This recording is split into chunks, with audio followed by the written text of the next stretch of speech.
le président de l'agence, hein, le directeur exécutif. Le directeur se disait assez de choses, autour de lui également. De ce directeur, oui, et le directeur de l'agence de lutte contre la corruption. Il se disait assez de choses autour de lui. De bonnes choses Non, pas de bonnes choses. Si c'était des bonnes choses, c'est facile de le dire. Pas des choses très honorables pour un responsable d'une agence de lutte contre la corruption. Ce qui reste à vérifier. Alors, maintenant, pour revenir au sujet de la SONAP, il parlait tout à l'heure de cette annonce qui a été faite par le journaliste, le même journaliste, Dietrich, au sujet d'une information judiciaire qui serait ouverte contre l'ancien directeur. Et peut-être que Amadou Doumbouya. Peut-être qu'il parle de l'ancienne, parce qu'il y a eu une information judiciaire qui a été ouverte, qui n'est pas connue du grand public. Après, ça c'était bien avant d'ailleurs que lui il fasse cette sortie. La sortie, la première, liée à l'acquisition de la villa aux États-Unis. La villa, non, mais surtout qu'il dévoile le contenu du rapport de l'inspection, des finances. L'inspection générale d'État. L'inspection des finances, pas l'inspection d'État. Et parce que ce rapport-là, il avait été fait, c'est un rapport provisoire. Ce n'était pas un rapport définitif, et parce que la société, selon les informations, n'avait pas réagi par rapport à ce qui avait été fait contre elle. Voilà, justement. Ouais. Alors que c'est ce rapport qui a été transmis à la justice, qui est tombé sur la table de Charles Oret. À l'époque. Oui, le même Charles Oret. Ouais. Charles Oret qui aurait convoqué, qui aurait appelé les responsables de la société. Et il a demandé, il leur a posé ce rapport de l'inspection, et ça a même été transmis à la CRIEF. La CRIEF qui a cherché à comprendre par rapport au dossier, et toutes les explications, toutes les interrogations auraient été répondues, et le dossier a été classé sans ce dossier. Donc c'est à la suite, c'est après ça que la révélation a été faite, et c'est pourquoi certains disent que comme la justice n'a pas tranché comme voulaient ceux qui ont certainement voulu que la justice tranche en leur faveur, et donc on utilise la voie de la presse pour ébruiter la chose et peut-être apporter, donc avoir certainement l'objectif visé. Voilà, donc pour atteindre l'objectif visé. Même si en sortant, la maison est venue nourrir ça là. Oui, non, ce que je dis là, ce sont des informations. Après, maintenant, les opinions peuvent continuer. Maintenant, certainement qu'il parle de ça. Et parce que cette autre information judiciaire, cette autre dénonciation qui a été faite par Farenta, c'est parce qu'il n'y a pas d'éléments. Il n'y a pas d'éléments constitutifs qui pourraient asseoir la conviction du procureur pour ouvrir l'information. Il a envoyé à l'agence, et ce qui est pour ma part très douteux, parce que l'agence n'est pas un élément, une structure où on doit mener des investigations, des enquêtes. L'agence s'informe et l'agence envoie au service concerné, la DPJ ou à la direction centrale des investigations de la gendarmerie nationale. Mais je ne crois pas que l'agence soit le lieu le mieux indiqué ou la structure la mieux indiquée. La question, c'est est-ce qu'elle a une compétence en la matière, l'agence? Ah voilà, justement, c'est ça. Légalement, la réponse certainement c'est non. Non, légalement oui, mais l'agence fait des dénonciations. Chargée de la lutte contre la l'agence ne fait pas des investigations. C'est-à-dire que l'agence reçoit analyse et transmet à qui de droit, qui instruit et donc qui envoie à un officier de police judiciaire qui... Mais si c'est ça seulement, comment elle peut lutter contre la corruption? L'agence, c'est dans la dissuasion, donc en principe, l'agence c'est la dissuasion et après la dénonciation. La dénonciation. Voilà. Et les dénonciations ne sont pas forcément... plus de campagne de sensibilisation. Parce que l'agence reçoit toutes les informations. Voilà, l'agence reçoit toutes les informations. Après les diligentes. Absolument, de mon point de vue. Maintenant, à propos de la SONAP, et c'est vrai que c'est d'abord pour ce contrat. On nous avait dit au début que on a donné le contrat à Sahara. Sahara est un sous-traitant de Adax, et donc que ce n'est pas une bonne chose. On l'a fait pour se beurrer, pour avoir beaucoup d'argent. Alors le contrat de Sahara est arrivé à terme, c'est au mois de mars, mars ou mai, ce mois de mai. Voilà, le contrat doit arriver à terme à la fin. Soit il est renouvelé ou on passe. Donc le contrat, ils ont commencé à... C'est vrai que depuis que le Doumbouya a quitté, Il y a des gens qui... Il y a un nouveau directeur général. Avant l'installation des finances, selon mes informations, avant la nomination du nouveau directeur, les démarches, les négociations avaient commencé déjà pour trouver un nouveau fournisseur. Ouais. Et donc, on a trouvé Adax qui est le fournisseur principal. Et on va vers Adax. Mais ce qui est regretté, ce qui est malheureux dans cette affaire, et ça ne se passe pas que à la SONAP, mais même à l'EDG, on invoque souvent les raisons de souveraineté pour accélérer, pour bypasser, pour éviter la procédure, pour écourter la procédure.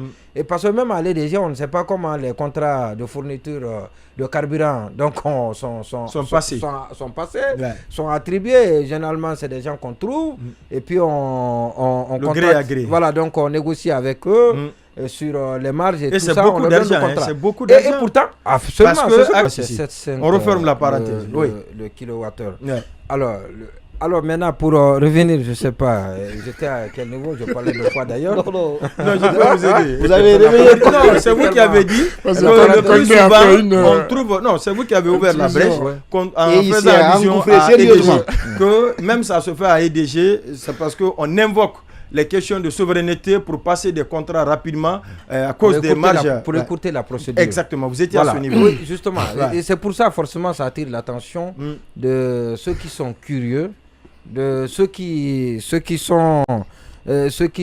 veulent la transparence, ceux qui se battent pour la transparence dans la gestion de la chose publique, c'est important. Ouais. Et parce que l'EDG, par exemple, c'est 400 millions de dollars de subventions par an. Ouais. C'est beaucoup d'argent. La SONAP, selon le directeur sortant c'est 130 millions de dollars, 130 millions de dollars par mois de fonctionnement. C'est-à-dire que ce fonctionnement, peut-être, ce que la SONAP manipule par mois, peut-être dans l'achat de carburant, c'est plus de 1000 milliards. Donc ça, c'est beaucoup d'argent. Ouais, et c'est pour ça, et malheureusement, le mode de passation des marchés est peu connu de l'opinion publique.